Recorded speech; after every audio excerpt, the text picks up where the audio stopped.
Selamat pagi sahabat Kristus yang setia. Mari kita awali perjalanan hidup kita hari ini dengan doa pagi bersama Pendeta Agus Wianto.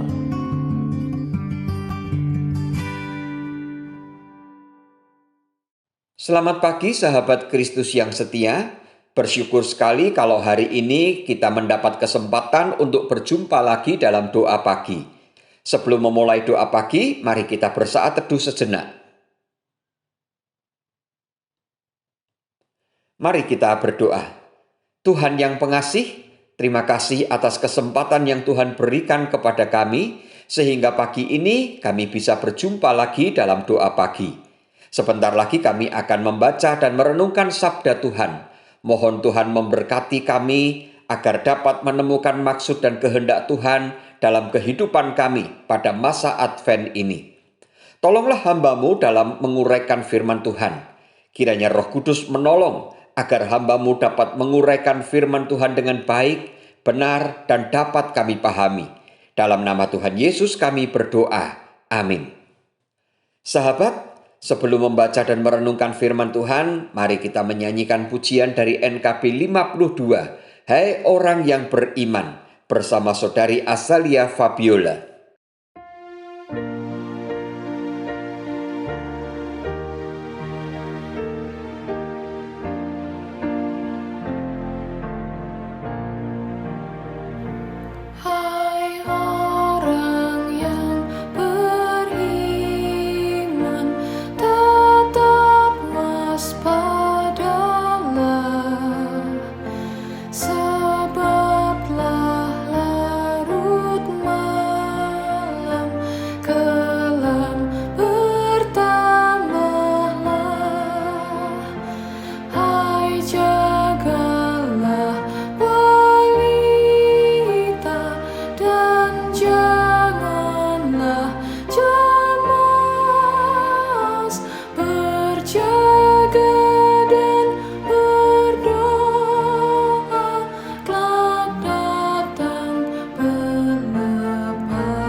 Sahabat, mari kita membaca firman Tuhan dari Matius 25 ayat 6-8. Firman Tuhan mengatakan demikian.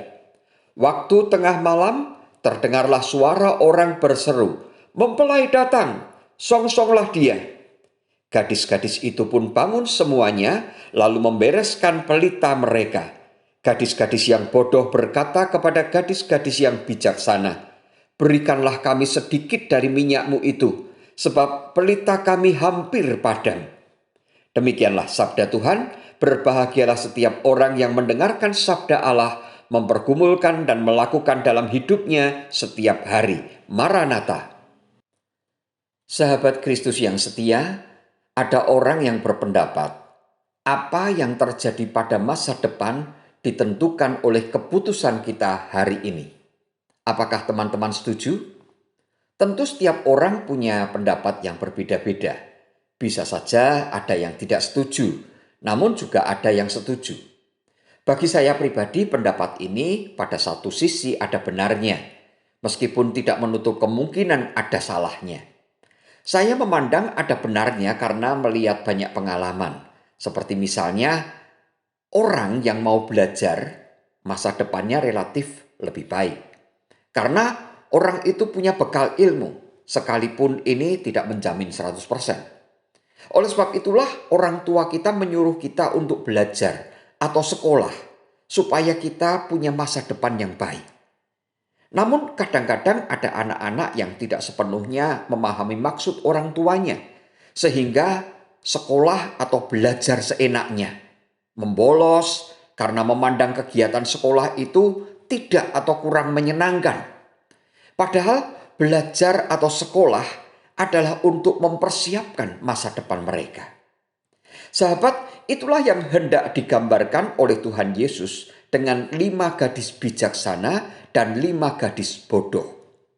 Pesan utama Tuhan Yesus justru terletak pada 5 gadis bodoh tersebut.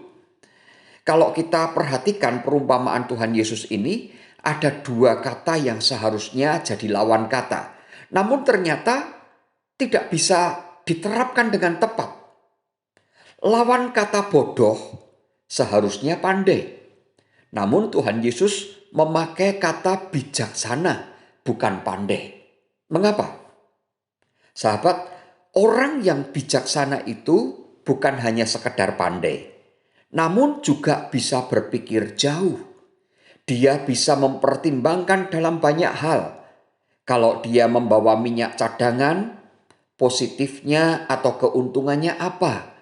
Kalau dia tidak membawa minyak cadangan, akibatnya apa? Keputusan yang mereka ambil sekarang pasti akan ada akibatnya di masa depan. Pasti akan ada pengaruhnya pada waktu yang akan datang. Itulah sebabnya mereka memutuskan untuk membawa minyak cadangan, dan keputusan mereka sangat tepat. Sedangkan 5 gadis bodoh itu disebut bodoh karena mereka tidak punya pertimbangan seperti gadis-gadis bijaksana itu. Mereka mau yang gampang. Mereka tidak mau repot. Mereka cukup dengan apa yang mereka punya. Mereka tahu bahwa ada risiko yang pasti akan mereka hadapi di waktu yang akan datang. Itulah sebabnya mereka disebut bodoh, karena mereka tahu tapi mereka tidak mempersiapkan diri. Mereka tidak mempertimbangkan apa yang akan terjadi pada masa depan. Apakah minyak yang mereka punyai akan cukup untuk menanti sang mempelai? Bagaimana hasilnya? 5 gadis bodoh itu harus kecewa karena mereka tidak bisa ikut masuk ke dalam perjamuan kawin sang mempelai. Karena mereka semua ditolak. Sahabat, saat ini kita sudah memasuki minggu Advent. Kita tahu bahwa pada masa Advent kita selalu diingatkan dengan berbagai macam pengajaran tentang bagaimana kita menantikan kedatangan sang mempelai, yaitu Tuhan Yesus yang akan datang kembali. Pengajaran 5 gadis bijaksana dan 5 gadis bodoh ini mengingatkan kita bahwa kita tidak bisa mempersiapkan nanti. Kalau sang mempelai sudah datang, kita baru mempersiapkan. Melainkan kita harus mempersiapkan sejak sekarang. Apa yang kita persiapkan sekarang akan menentukan masa depan kita yang akan datang. Jadi sekarang apa yang mau diajarkan Tuhan Yesus dalam perumpamaan ini? Yang pertama, pelita itu adalah gambaran iman kita. Pelita yang menyala itu untuk mengingatkan kita agar iman kita terus menyala hingga Tuhan Yesus atau sang mempelai itu datang kembali. Yang kedua, bagaimana agar iman kita terus menyala? Kita harus punya banyak minyak yang cukup, yang bisa membuat iman kita terus menyala. Nah, seperti apakah minyak itu? Apa yang dimaksud dengan minyak itu? Yang pertama, selalu membangun relasi dengan Tuhan. Baik dengan doa setiap waktu maupun dengan firman Tuhan yang kita baca, yang kita pelajari, yang kita dalami, kita cari maknanya, kita temukan pesannya. Kita bisa menemukan makna firman Tuhan melalui pembacaan firman Tuhan secara pribadi maupun dalam kebaktian atau acara-acara persekutuan.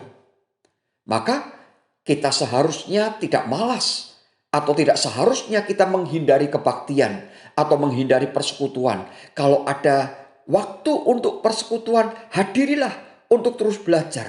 Kalau ada saat kebaktian hari Minggu, persiapkanlah diri untuk belajar firman Tuhan di sana. Karena dengan begitu, maka kita menyediakan minyak kita supaya iman kita terus menyala. Yang kedua, firman Tuhan yang kita baca, yang kita dalami, dan kita temukan pesannya akan menjadi firman yang hidup ketika kita mengaplikasikannya dalam kehidupan kita sehari-hari. Jadi kita jangan hanya menjadi pendengar-pendengar firman, melainkan kita juga harus menjadi pelaku-pelaku firman. Seperti kata Yakobus, iman yang hidup adalah iman dengan perbuatan. Maka kita harus berbuat. Kita harus menerapkan iman kita secara nyata. Dan itu akan menjadi minyak yang membuat iman kita terus menyala. Sahabat, itulah minyak yang akan membuat pelita atau iman kita terus menyala hingga Tuhan Yesus datang kembali. Selamat menghayati masa Advent dan menyambut kedatangan Tuhan Yesus kembali. Tuhan Yesus memberkati kita. Amin.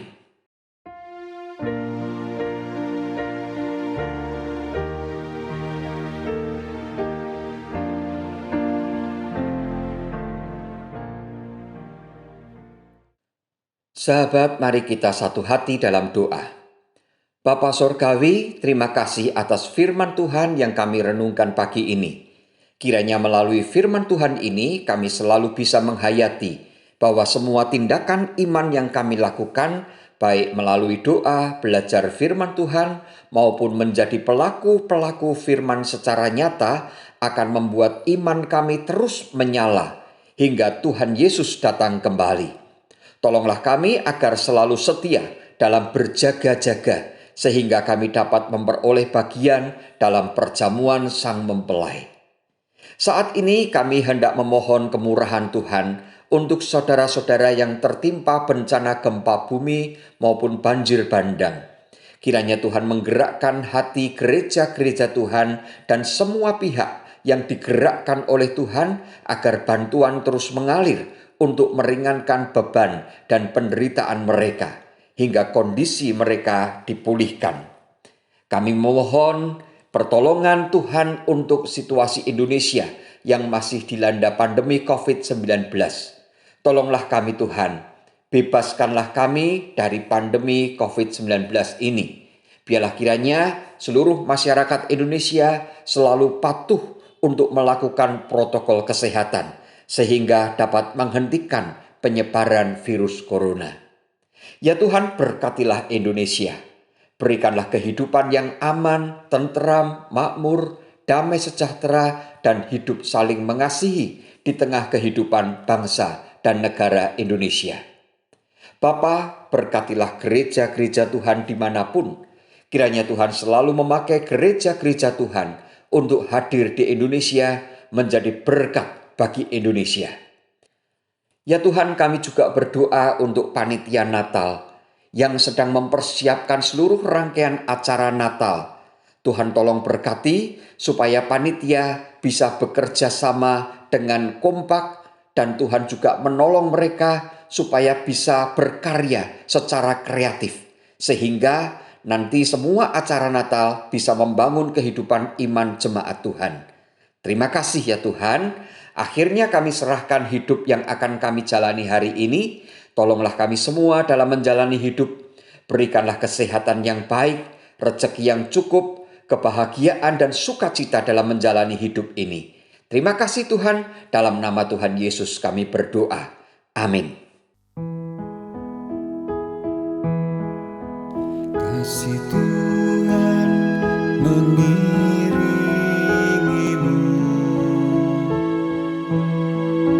dan sayapnya melindungimu.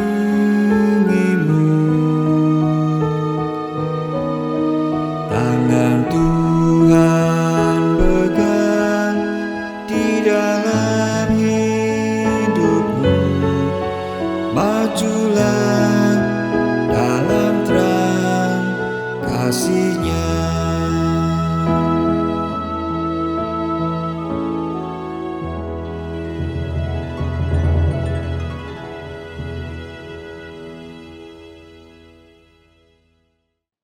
Sahabat, demikianlah doa pagi telah selesai.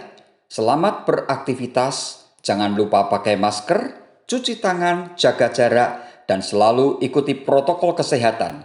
Salam sehat selalu, Tuhan Yesus memberkati kita semua. Amin.